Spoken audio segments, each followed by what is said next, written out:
আসসালামু আলাইকুম। আশা করি আপনারা সবাই অনেক অনেক ভালো আছেন। আজকের প্রশ্ন শুরু করার আগেই শুরুতেই বলছি, আপনারা যারা আমার পেজে নতুন তারা অবশ্যই আমার পেজটি ফলো দিবেন। আর যারা পুরাতন আছেন আমাদের পেজটিতে নিয়মিত চোখ রাখেন তারা অবশ্যই আমাদের পোস্টটি শেয়ার করে দিবেন।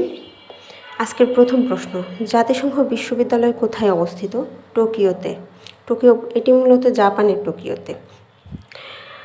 আর এই রিলেটেড আরও কিছু গুরুত্বপূর্ণ প্রশ্ন, জাতিসংঘের সদর দপ্তর নিউ ইয়র্কে।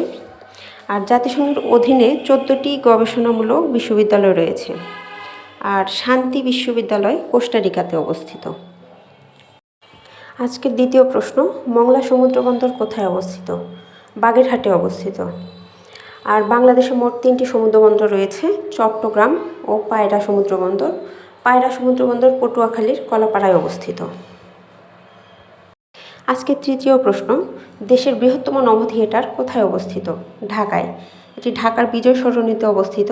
আর দ্বিতীয় বৃহত্তম নভ থিয়েটার রাজশাহীতে 2023 সালের 14ই নভেম্বর এটি উদ্বোধন করা হয়।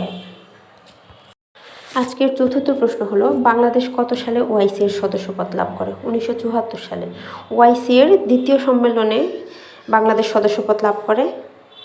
আর ওআইসি এর অফিসিয়াল ভাষা 3টি।